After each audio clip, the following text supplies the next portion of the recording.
가수 소유씨가요, 유튜브 채널에 나오셔서 저탄고지 다이어트, 그러니까 키토 다이어트로 2달 만에 8kg 감량에 성공했다고 밝히셨습니다. 다른 건 몰라도 살은 정말 잘 빠진대요. 그리고 피부도 굉장히 좋아지는 느낌이 든다고 하더라고요. 그런데요, 앞서 말한 장점들에도 불구하고 저는 키토 다이어트 절대로 안 합니다. 그리고 권하지도 않습니다. 그 이유는요, 탄수화물을 줄이는 것을 유지하는 것도 굉장히 힘든데 그 유지하는 것을 실패했을 때 오는 단점이 굉장히 치명적이라는 이유 때문입니다. 또한 그렇게 미운 탄수화물이지만 체내에서 수행하는 역할이 분명히 존재한다는 것이지요. 하지만 제가 키토가 무조건 나쁘다는 것이 아닙니다. 분명히 잘 맞는 분들이 있고요. 이에 반해서 안 맞는 분들이 분명히 존재한다는 것이죠. 만능이 아니라는 겁니다. 오늘 영상에서는요, 어떤 분들이 키토에 잘 맞는지, 그리고 어떤 분들은 키토에 안 맞는지, 그 체질적인 것에 대해서 말씀을 드리고요. 또 키토 다이어트 할 때 반드시 필요한 팁에 대해서도 알려드리도록 하겠습니다. 키토제닉 다이어트, 한국식으로 저탄고지라고 흔히들 말하죠.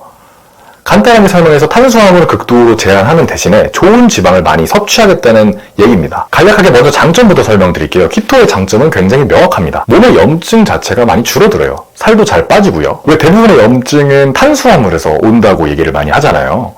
제가 치과를 잘 알지 못하지만 치과 선생님들이 말씀하시길 치과는 세균과의 전쟁이라고 하더라고요. 그런데 세균의 먹이인 탄수화물을 씹지 않으면 충치조차 나지 않겠죠. 실제로 인류가 탄수화물을 먹기 전까지는 이빨도 썩지 않았다고 해요. 그만큼 탄수화물은 염증을 만드는 데 있어서 직접적인 영향을 끼칩니다. 그런 탄수화물을 줄이는 대신에요, 키토에 있는 좋은 지방들 많죠. MCT 오일, 엑스트라 버진 올리브 오일, 기버터, 코코넛 버터 같은 식품들은요, 염증을 잡아줍니다.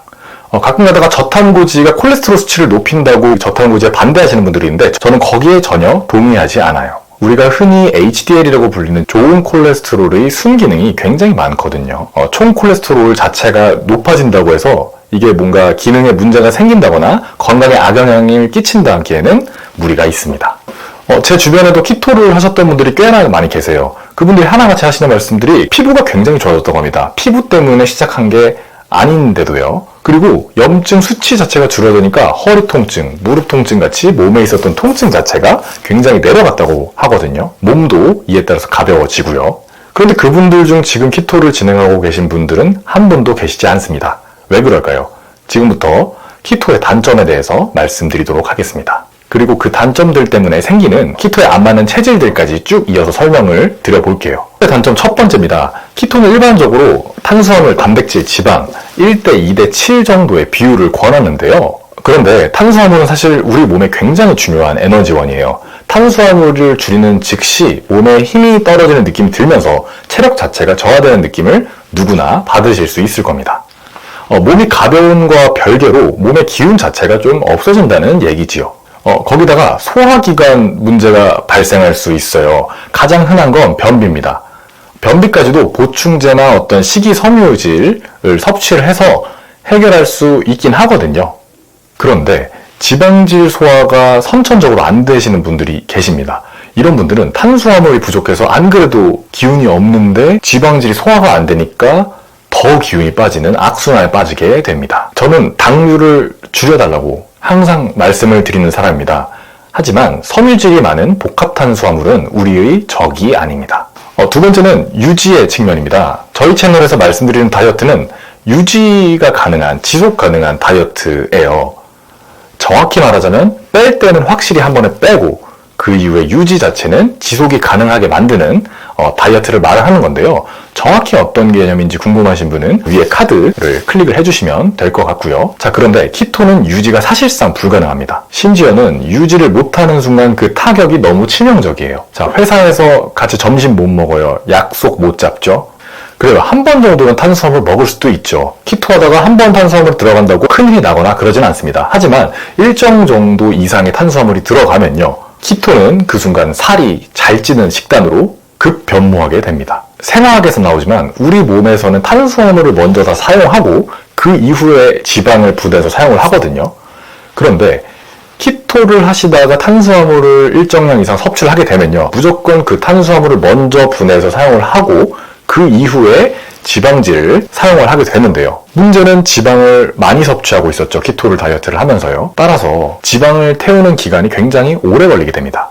케톤 상태라고 하는 지방을 에너지원으로 사용하는 그런 상태는요, 사실 굉장히 설명하기 간단한 상태예요. 탄수화물을 거의 섭취하지 않으니까 탄수화물 사용을 금방 건너뛰고 바로 지방질을 사용하는 상태로 넘어가는 상태를 흔히 말해 케톤 상태라고 말하는 거거든요. 사실 탄수화물을 섭취하지 않는 것은 사실상 불가능합니다. 우리가 먹는 나물만 해도 탄수화물이 잔뜩 들어있고요. 재밌는 게 제가 한의사니까 한약을 드실 때 밀가루 먹지 마라, 고기 먹지 마라 이렇게 말하는 사람이에요. 제가 어릴 때 어머니 따라서 한약을 지으러 갔는데 거기 한의사분이 돼지고기 먹지 말고 숙지나물 먹지 말고 닭고기 먹지 말고 밀가루 먹지 말고 쭉 말씀하시는 거예요. 아니 그럼 대체 뭐 먹지 이런 생각을 했거든요. 조금 머리가 커서 중학생 때 한의원 가서는 또 거기 원장님께서 돼지고기 먹지 말고 소고기 먹지 말고 닭고기 먹지 말고 밀가루 먹지 말고 이런 말씀을 하실래 그때는 사춘기기도 하니까 제가 되물어봤어요. 그럼 원장님 대체 뭘 먹으면 되죠? 그때 원장님이 한참 고민하시더니 밥을 깻잎에 싸서 드시라는 거예요. 쌈장도 없이요. 이게 뭐예요? 물론 다 맞는 말이죠. 그렇게 하면 건강이 좋아지겠죠. 하지만 지속 가능하지가 않잖아요. 저는 실천 가능성, 지속 가능성이 굉장히 중요하다고 생각을 하거든요. 제가 나중에 한의사 되기로 목표를 하고 공부를 할 때도요, 최대한 음식 절제 요구를 줄여야겠다라는 생각을 항상 하면서 공부를 했습니다. 왜냐면 저는 밀가루 굉장히 좋아하거든요. 그래서 실제로 환자분들한테 꼭 먹지 말아야 될 음식 한두 가지 정도만 정해드리고 그 이상은 터치를 안 하는 편인데요. 그런데 키토에서 말하는 탄수화물 절제는요, 그 중학생 때 들었던 원장님의 말보다 더욱 가혹합니다. 탄수화물 먹지 마세요는요, 짧지만 굉장히 가혹한 말이에요. 기본적으로 우리의 주식사인 밥, 면, 그런 곡물류들 다 못 먹는 거잖아요. 현실적으로 지속이 불가능하다고 볼 수가 있습니다. 키토 안 맞는 분들을 연계해서 바로 설명을 드릴게요. 첫 번째는 면역 시스템이 약한 사람들입니다. 우리가 대표적으로 알고 있는 백혈구 같은 그런 면역 세포들은 단백질로 구성이 돼 있긴 해요. 그런데 그들을 움직이는 힘 자체는 탄수화물에서 나오거든요. 그래서 키토를 시작하면 자연스럽게 면역의 기능이 좀 떨어질 수밖에 없는데요. 실제로 키토를 시작하신 분들 중에 키토플루라고 하는 그런 몸살 기운이 자주 오는 현상을 겪고 계신 분들이 많죠. 그런데 원래 감기를 달고 사시는 그런 면역의 기능이 떨어져 계신 분들은 키토 좀 주의해 주시는 게 좋을 것 같습니다. 두 번째는요, 우울하거나 잘 처지는 분들이에요. 탄수화물은 기본적인 정신을 구성하는 데 굉장히 필요한 부분이 있어요. 왜냐면 이 탄수화물에서 분해된 포도당이 뇌를 둘러싸고 있는 BBB, 즉 Blood Brain Barrier를 자유롭게 통과를 할 수가 있는 아주 작은 구조이기 때문이죠. 그래서요, 뇌에서 포도당이 부족해지면 우울해지고 의욕이 떨어지고 무기력해집니다. 이런 분들한테 실제로 우울증 약이나 이런 거를 드시기 전에 당분 공급을 먼저 해주시면 생각보다 우울증 약보다 효과가 좋은 경우도 있을 정도로 효과가 탁월해요. 저는 당분을 다이어터 분들에게 최대한 좀 멀리 하라고 하긴 하지만 그만큼 정신 건강에 필요할 때가 있다는 말입니다. 실제로 다들 단 거 먹고 한 번씩 기분 전환해 보신 경험 한 번쯤은 있잖아요. 그런데 원래 기본적으로 좀 우울하시거나 무기력하신 그런 분들은 키토하면 그런 경향이 더 심해질 수 있으니까요. 키토 시작하기 전에 한 번 더 생각을 해보시길 바랍니다. 그리고 이런 분들은요, 다이어트 시작하기 전에 가장 중요한 한 가지가 있거든요. 반드시 위에 카드 영상을 시청해 주시고 다이어트를 시작하면 굉장히 도움이 될 것 같아요. 세 번째는 아까 언급했던 지방질 자체를 소화를 잘 못 시키는 분들입니다. 원래 좀 고기 드시면 소화 안 된다고 하시는 분들이 있어요. 아마 본인들이 가장 잘 아실 겁니다. 이런 분들은요, 선천적으로 담즙에 지방질을 분해하는 효소 자체가 좀 부족한 경향이 있습니다. 제가 이런 이유로 노년층은 절대 키토를 권하지 않는데요. 그 이유는 소화효소 분비 자체가 분비력도 그렇고 효소의 농도 자체도 그렇고 청장년층보다는 떨어지는 경향이 있기 때문이에요. 따라서 고기 소화가 원래 안 되시는데 내가 케토시스 상태를 위해서 키토를 성공하기 위해서 남들보다 힘들지만 그래도 해야지 하면서 억지로 키토를 진행하실 필요는 절대로 없다는 얘기입니다.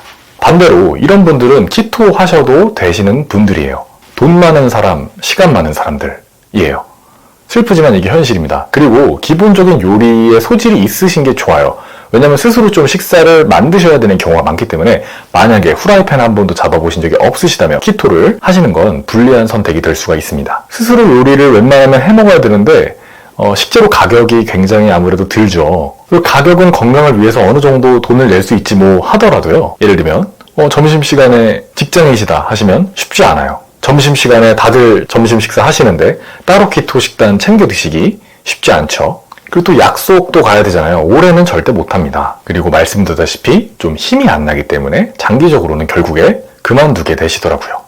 그럼에도 불구하고 여러 장점들 때문에 키토를 하기로 결정하셨다면요. 반드시 좀 보충할 것들이 필요합니다. 그 중에 대표적인 것은요. 바로 아까 말씀드린 고질적인 문제인 변비를 해결할 수 있는 식이섬유가 풍부한 채소를 무조건 드셔주세요. 그게 아니라면 비타민이라도 꼭 챙겨주시는 게 좋거든요. 제가 키토 하시는 분들께 추천드리는 건강기능식품은 크게 두 가지입니다. 첫 번째는 종합 비타민이에요. 당연히 키토 식단을 하시다 보면 비타민이 부족할 수밖에 없고요. 종합 비타민은 이런 부족한 비타민을 보충해줄 뿐더러 지금 키토로 떨어진 아까 기운 있죠? 그런 좀 기운 같은 것도 올려주고 면역력도 올려주는 그런 기능이기 때문에 키토 식단에 비타민을 보충해 주시는 것은 굉장히 좋은 선택이 될 수 있습니다. 두 번째는요, 차전자피예요. 아까 말씀드린 대로 식이섬유가 굉장히 부족해지기 때문에 변비가 생기기 쉽거든요. 그런데 차전자피는 식이섬유가 굉장히 많은 그런 성분입니다. 그래서 키토의 단점으로 생기는 변비를 잘 해결할 수 있는 능력이 있다고 볼 수가 있어요. 네, 지금까지 영상 시청해 주셔서 감사합니다.